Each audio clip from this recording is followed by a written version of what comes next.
Hello बच्चों, आज हम लोग न्यूक्लिक अम्ल के बारे में अध्ययन करेंगे। न्यूक्लिक अम्ल एक अति महत्वपूर्ण जैव अणु है। जो न्यूक्लिक अम्ल है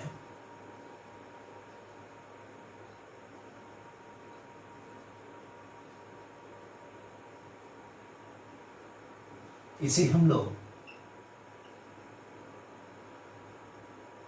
न्यूक्लिक एसिड भी कहते हैं।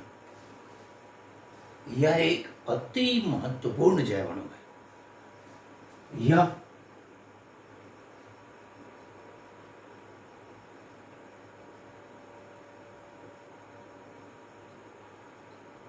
अच्छा, ये देखिए, यह सभी जीवित कोशिकाओं में पाया जाता है। यह सभी जीवित कोशिकाओं में पाया जाता है। यानी ये सभी जीवित कोशिकाओं में पाया जाता है। यह जो होता है यह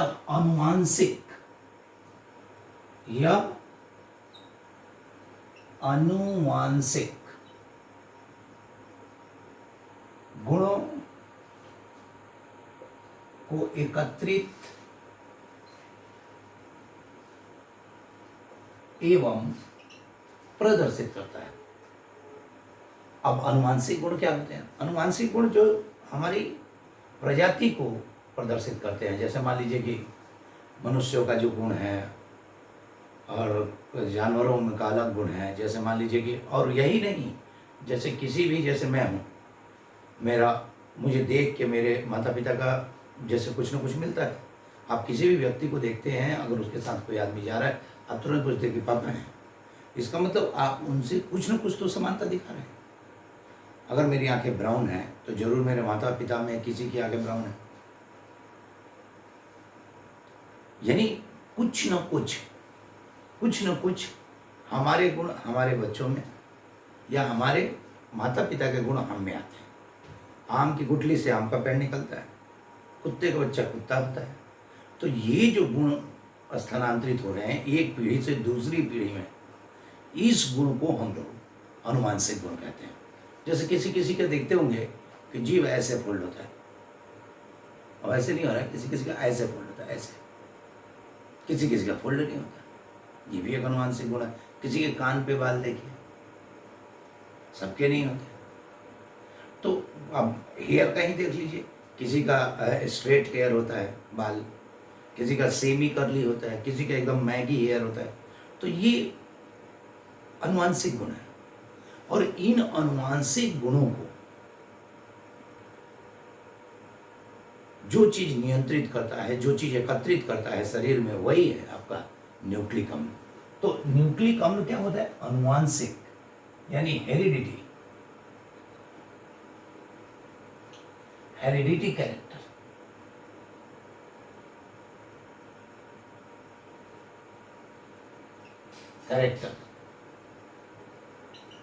को एकत्रित एवं प्रदर्शित करता है। ये उसको एकत्रित भी करेगा और उसको प्रदर्शित भी करेगा। सबसे बड़ी बात है कि इसमें कार्बन, हाइड्रोजन, ऑक्सीजन, नाइट्रोजन और फास्फोरस उपस्थित होता है।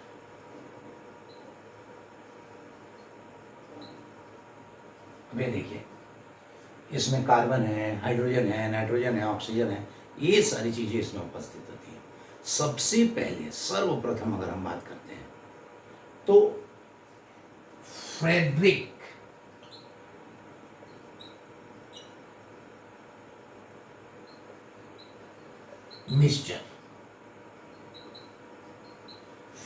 मिस्चर ने 1880 मतलब 1889 में जो पस सेल होता है ना, पस कोशिकाएं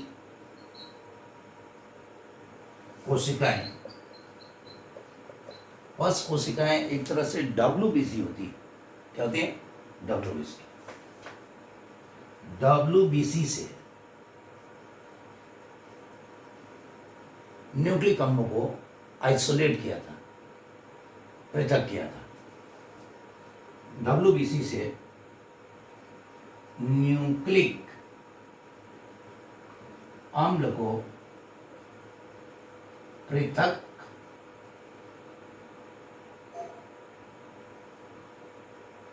या अलग किया था। जानते हैं उन्होंने इसका नाम क्या था, क्या दिया था? उन्होंने इन्हें न्यूक्लिन कहा था। उन्होंने न्यूक्लिन शब्द दिया था। न्यूक्लिन शब्द का प्रयोग किया था।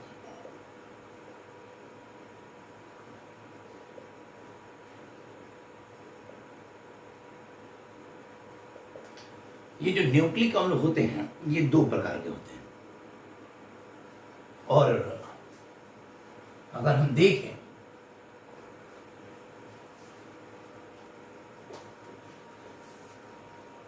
तो ये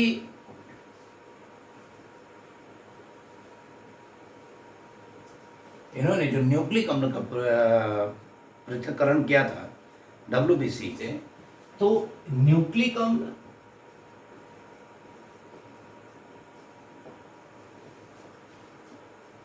दो प्रकार का होता है।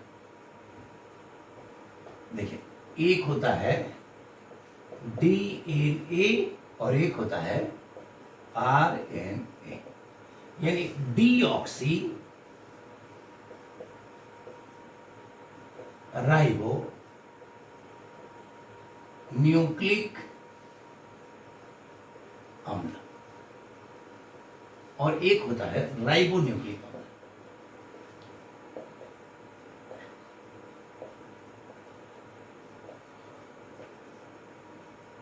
एक होता है डिऑक्सी राइबो न्यूक्लिक अम्ल और दूसरा होता है राइबो न्यूक्लिक अम्ल। अब ये देखिए, दो प्रकार का अम्ल, ये DNA और RNA। अगर हम वैज्ञानिक मतलब इनके संरचना के बारे में देखें तो ये दोनों ही जो न्यूक्लिक अम्ल होता है, न्यूक्लिक अम्ल, ये इनका जो संगठन देखते हैं तो ये तीन चीजों से मिलकर बने होते हैं। पहला होता है का संगठन देखते हैं, इनमें एक शर्करा होती है, एक सुगर होगा, 4 नाइट्रोजनी क्षार होगा,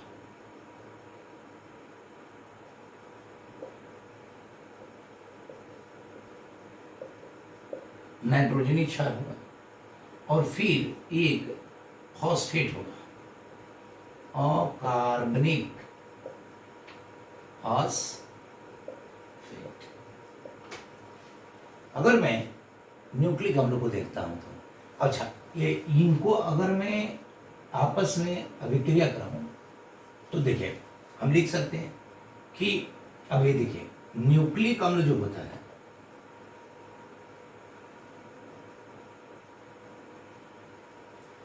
शर्करा प्लस नाइट्रोजनस क्षार और प्लस फॉस्फेट। जानते हैं बेटा, ये दोनों के मिश्रण से जो बनता है, जो यौगिक बनता है, उसे हम लोग न्यूक्लियोसाइड कहते हैं। क्या कहते हैं? न्यूक्लियोसाइड। ये दोनों से बन गया तो ये न्यूक्लियोसाइड प्लस फॉस्फेट हो गया। ये आपका हो गया, अब ये न्यूक्लिक अम्ल है। अब ये देखिए, न्यूक्लिक अम्ल तो इन तीनों से मिलकर बने थे, अब इन दोनों को न्यूक्लियोसाइड कहते हैं। और जब न्यूक्लियोसाइड किसी फॉस्फेट के साथ मिलता है तो उसे हम न्यूक्लियोटाइड कहते हैं। क्या कहते हैं उसे?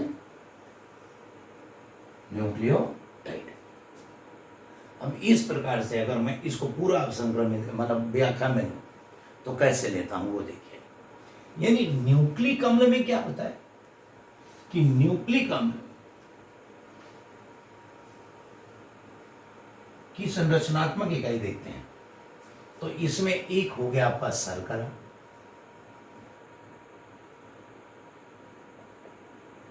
शर्करा से जुड़ा रहेगा यहां पर एक क्षार, फिर ये इधर फॉस्फेट से जुड़ा हुआ और ये फॉस्फेट फिर आगे एक शर्करा से जुड़ा हुआ, फिर ये शर्करा बगल में एक क्षार से जुड़ा रहेगा और फिर क्षार आगे एक फॉस्फेट से जुड़ा रहेगा, फॉस्फेट। तो अब ये लंबी दूरी तक ये चलेगा। तो आप ये सोचिए कि ये वाला जो इकाई है यही है आपका न्यूक्लिक अम्ल की संरचनात्मक इकाई। इसी को आप कह सकते हैं ये है आपका न्यूक्लियोटाइड। और जब ये लंबी श्रृंखला बनती है तो इसको हम कहेंगे पॉली न्यूक्लियोटाइड।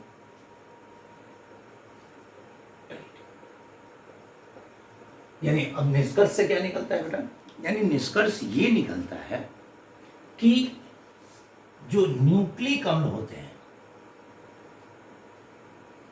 न्यूक्लिक अम्ल पॉली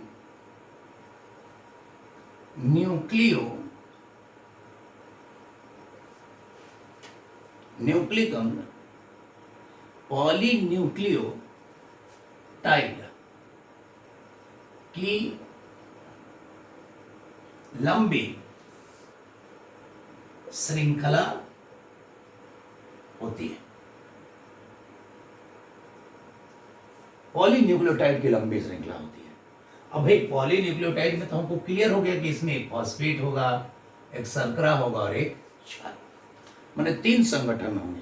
अब ये कौन कौन होते हैं इनका अध्ययन हम अलग अलग डीएनए के लिए अलग और आरएनए के लिए अलग करेंगे। तो देखने की बात यह है कि हम लोगों ने देखा कि न्यूक्लिक अम्ल सभी सजीव कोशिकाओं में होती हैं। सभी सजीव कोशिकाओं में ये अनुवांशिक चरित्रों को नियंत्रित करती हैं, अनुवांशिकता के लिए जिम्मेवार है। अब ये अनुवांशिकता के लिए जिम्मेवार है तो भाई ये होती क्या है, तो इसमें इसका संगठन 3 घटकों से होता है, शर्करा, क्षार और phosphate.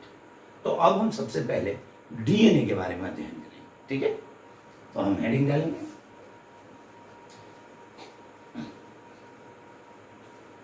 DNA.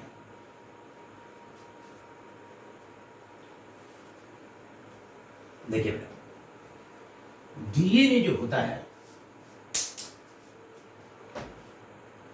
DNA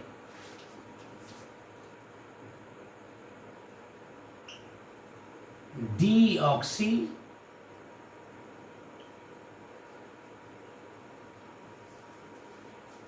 ribo nucleic अम्ल है। अब ये देखिए, यह सभी उच्चतर जीवों में आनुवांशिक पदार्थ होता है। आनुवांशिक पदार्थ होता है। यह कोशिका के केंद्रक में पाया जाता है। जैसे मान लीजिए कि ये कोई कोशिका है, तो इसका जो ये केंद्रक है ना,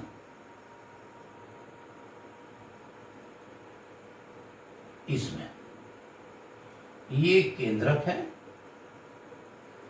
या फिर आप इसे नाभिक बोलिए, ये कोशिका के केंद्रक में पाया जाता है।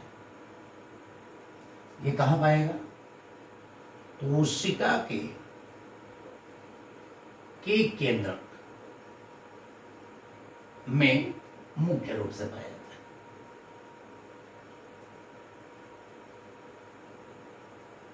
अब ये देखिए, अब मुख्य रूप बोला आपने, मुख्य रूप से कहा भाई? ये मुख्य रूप होता है क्रोमोसोम में। क्रोमोसोम या गुणसूत्र में पाया जाता है। इसे हम गुणसूत्र कहते हैं। मनुष्यों में कितने होते हैं? 23 जोड़े। मतलब मानव में अगर देखा जाए, मानव में होते हैं 22 प्लस XX मादा के लिए, और ये जोड़े में है, यानी कुल होते हैं 46, और 22 प्लस XY ये नर के लिए। ये भी जोड़े, मतलब इतने जोड़े होते हैं, कुल ये है, ये कुल है। तो जोड़े ये हो गए आपके, कुल कितने हो गए? कुल वही होगा 46। अब इनमें पाया जाता है DNA। अगर मैं देखूं तो DNA इसके अलावा भी पाया जाता है माइटोकॉन्ड्रिया में। मतलब DNA कोशिका द्रव्य में भी पाया जाता है, कोशिका द्रव्य में पाया जाता है, द्रव्य में भी उपस्थित होता है।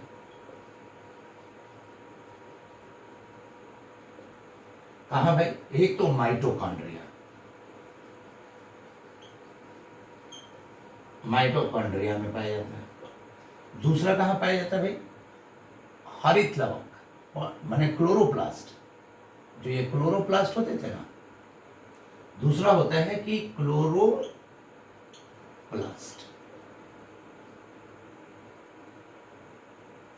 ये दोनों भी ना, इनका अपना जैविक पदार्थ होता है। इनमें आपका चक्रीय DNA पाया जाता है, यानी स्वयं का DNA होता है।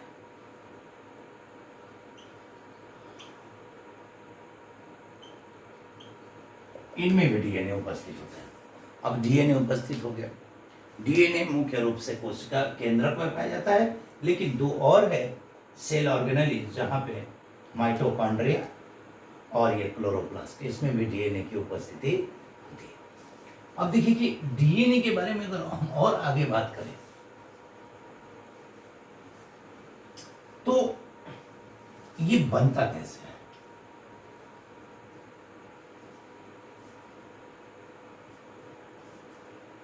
अब देखिए DNA की संरचना। देखिए पहले तो इसमें एक शर्करा होती है। तो शर्करा जो होती है वो होता है पेंटोज। पेंटोज माने 5 कार्बन युक्त शर्करा होती है, जिसका नाम होता है बीटा डी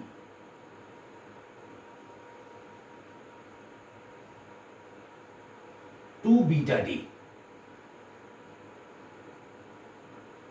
डीऑक्सी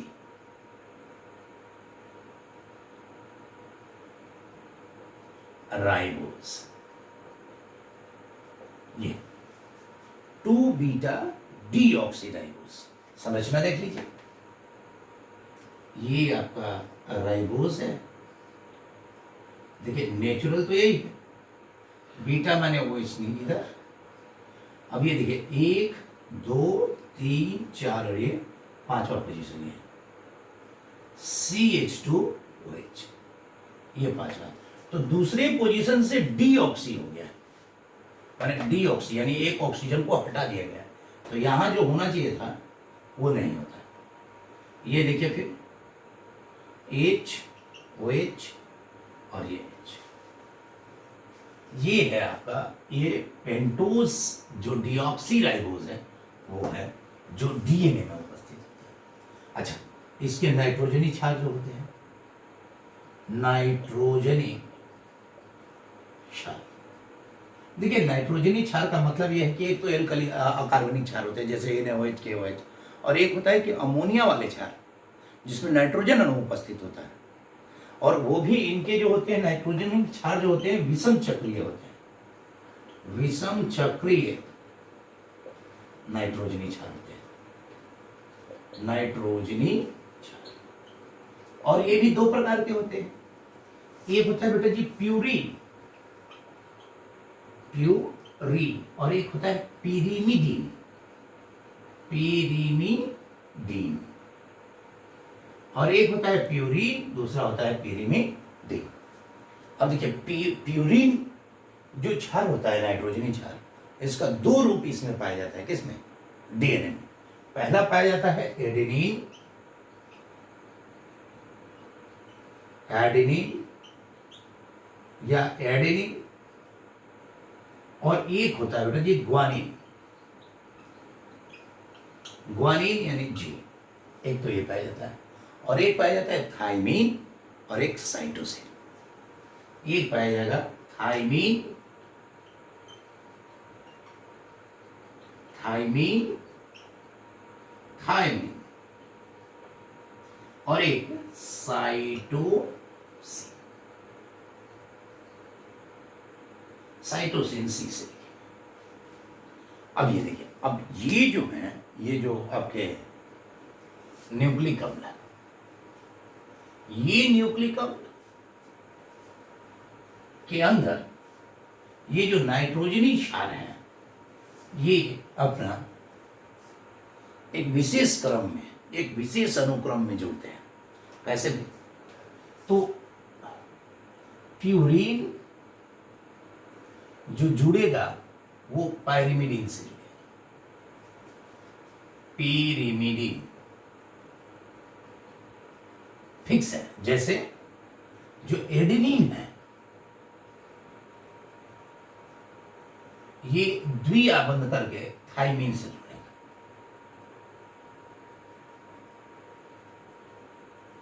यानी ए डबल बॉन्ड टी। एक तो ये हो गया। और जो ग्वानिन है, ग्वानिन यानी वो त्रिआबंध साइटोसिन से जुड़ेगा, यानी जी जो है वो ट्रिपल बॉन्ड सी से जुड़ेगा। ये जो आबंध है ना बेटा, ये हाइड्रोजन आबंध है, यानी इनके बीच में दो एच आबंध होते हैं और इनके बीच में तीन एच आबंध होते हैं। ये बात देखिए, इनमें दो एच आबंध और इसमें तीन एच आबंध फिक्स है। अगर मैं ये कहूं कि जैसे मान लीजिए कि कोई डीएनए का अनुक्रम है, डीएनए तंतु है जिसपे है ए टी सी सी जी जी ए, ऐसे है मान लीजिए, तो भाई इसका दूसरा वाला जो टेम्पलेट होगा वो क्या होगा? है? जैसे मान लीजिए टी है तो इसके सामने में कौन सा होगा? डबल बॉन्ड टी बनेगा। ए है, मान लीजिए टी है तो डबल बॉन्ड ए बनेगा। जी सी है तो ट्रिपल बॉन्ड जी बनेगा। ये देख लीजिए, सी के बगल में जी, जी के बगल में सी, ए के बगल में टी, टी के बगल में ए, माने ये देखिए जी, फिर यहां क्या होगा? बोलिए, बिल्कुल सही, सी सी टी, ऐसे। और ये आपका ऐसे ये बनता जाएगा। तो अब ये मान लीजिए कि ये माता पिता का है, यानी ये पैतृक है, ये पैतृक माने पेरेंटल है, जनक का है। और ये हम में बना, ये जो नया बना है नवनिर्मित, यानी डीएनए का जो द्विकुंडलीय संरचना है, द्विपत्री या द्विकुंडलीय डबल स्ट्रैंडेड जो संरचना है, उसमें हमेशा एक तो पैतृक रहेगा, हमेशा एक माता पिता का रहेगा और एक नया बनेगा। इसीलिए हम डीएनए को क्या कहते हैं? अर्ध संरक्षित। क्या कहते हैं? अर्ध संरक्षित। यानी डीएनए में एक जो स्ट्रेन होता है, ये जो डीएनए में जो ये पॉलीपेप्टाइड श्रृंखला है, पॉलीपेप्टाइड श्रृंखला जो है,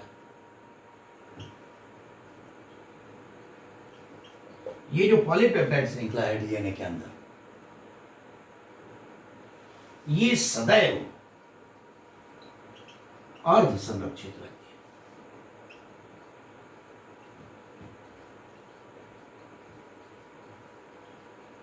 अर्ध संरक्षित होती है। मैंने कहने का मतलब ये है कि अगर मैं ये देखूं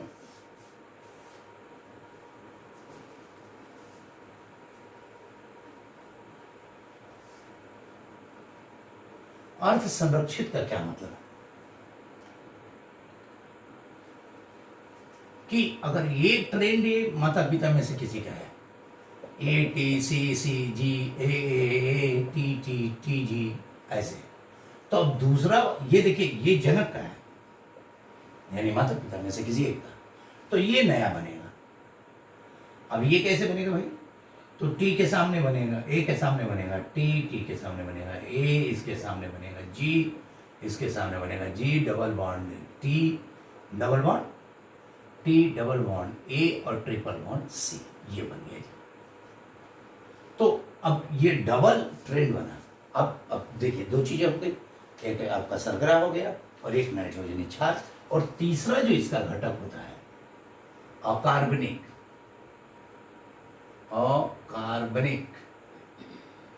फास्फेट, जो फॉस्फोरिक एसिड से होता है, फॉस्फोरिक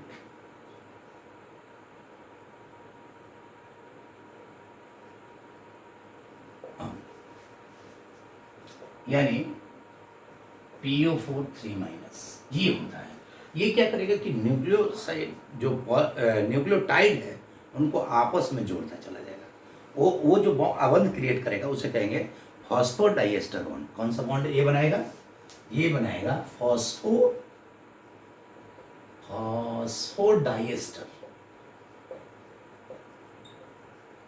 बॉन्ड बनाएगा। अब देखिए कार्बोहाइड्रेट में ग्लाइकोसिडिक था, प्रोटीन में पेप्टाइड था, न्यूक्लिक अम्ल में कौन सा हो गया? फॉस्फोडाइएस्टर। अब इस चीज को समझते हैं कि कैसे बनता है। जरा देखिए, ये दो वैज्ञानिक थे, नाम था उनका वाटसन एवं क्रिक। कौन बेटा? माने वाटसन एवं क्रिक। अब वाटसन और क्रिक ने डीएनए की त्रिविमीय यानी 3D संरचना का वर्णन किया। यानी डीएनए की 3 डायमेंशनल संरचना के बारे में बताया। कौन बताया? वाटसन और क्रिक। उन्होंने कहा कि डीएनए द्विकुंडलीय संरचना है। जैसे मान लीजिए एक ये है, दूसरी जो होगी ऐसे सोचिए,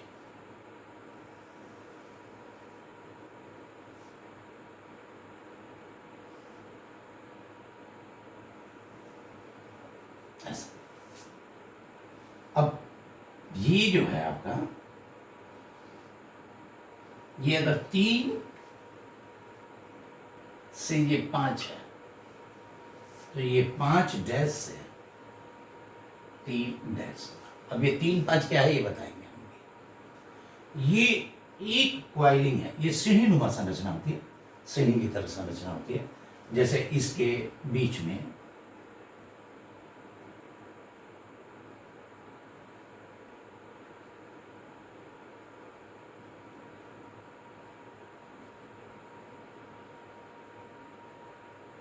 ये 10 युग्म नाइट्रोजनी क्षार होते हैं। जैसे मान लीजिए यहाँ ए है तो डबल बॉन्ड यहाँ टी, यहाँ जी है तो ट्रिपल बॉन्ड यहाँ सी, यहाँ टी है तो डबल बॉन्ड यहाँ ए होगा, यहाँ सी है तो ट्रिपल बॉन्ड यहाँ जी होगा। माने ये चीज ध्यान देने वाली है। यहाँ मान लीजिए फिर से सी है तो यहाँ फिर से जी होगा, यहाँ टी है तो डबल बॉन्ड यहाँ पे ए होगा, या फिर से मान लीजिए टी है तो डबल बॉन्ड ही है, ये होगा। और ये मान लीजिए कि जी है तो ट्रिपल बॉन्ड सी होगा, जी है ट्रिपल बॉन्ड सी होगा, और अगर मान लीजिए ए है तो यहाँ डबल बॉन्ड टी होगा, इस तरह से। अच्छा, ये एक जो कुंडली वलय है ना, एक बार जो ये ट्विस्ट हुआ ऐसे, जैसे ये बन के ऐसे ऐसे ट्विस्ट हुआ इस प्रकार से, तो ये जो एक ट्विस्ट है इसकी लंबाई होगी 34 एंगस्ट्रॉम। कितनी होगी? 34 एंगस्ट्रॉम। इसमें 10 युग्म नाइट्रोजनी क्षार होते हैं, नाइट्रोजनी क्षार होते हैं। अच्छा, तो ये दो के जने के बीच की दूरी कितनी होगी भाई? इसको 10 से भाग दे देंगे तो ये हो जाएगा इनके दो क्षारों के बीच की दूरी 3.4 एंगस्ट्रॉम होगी। अच्छा, ये जो पत्री है जो ऐसे घूम रहा है ऐसे रिबन की तरह, इनका व्यास कितना होगा? यहां से लेके यहां के व्यास ये होगा 20 एंगस्ट्रॉम। अब इस तरह से ये जुड़े हुए रहते हैं डीएनए के लिए। और ये जो होता है ना, जैसे 3 क्षार हो गए, तो इनको हम आनुवांशिक कोड बोलते हैं, आनुवांशिक कोड। इसे हम कोडोन कहते हैं, कोडोन यानी जीन। इनका एक सिग्नल होता है, जैसे मैं AGT। अब AGT का मतलब कुछ भी हो सकता है कि ब्राउन आई, हो सकता है कि घुंघराले बाल। तो अगर ये कोड अगर किसी में बन गया है तो उस व्यक्ति का वो गुण निर्धारित करेगा। कोडोन जो होते हैं 3 नाइट्रोजनी क्षार के समूह होते हैं, जिनका सार्थक चारित्रिक निरूपण होता है। अब बताइए, तो कुल कितने कोडोन हो गए? कुल कोडोन कितने हो गए? कुल कोडोन की बात अगर हम करें तो 4 की पावर 3 यानी 64। जैसे ABCD में 26 है वर्णमाला के जो अल्फाबेट के लेटर हैं, हिंदी में भी हैं आपके 51, 52। तो यहाँ पे जो है 64 है। अब इन्हीं से मिलकर आपका डीएनए का कोडिंग होगा, और ये एकदम यूनिक होगा, अद्वितीय। एक जीव में जो ट्रेंड मिल गया डीएनए में एमिनो अम्लों का जो क्रम है वो किसी और में दोबारा नहीं मिलता है। और इसी का प्रयोग हम उसकी पहचान के लिए कहते हैं, उसकी आइडेंटिफिकेशन के लिए करते हैं। इसको हम डीएनए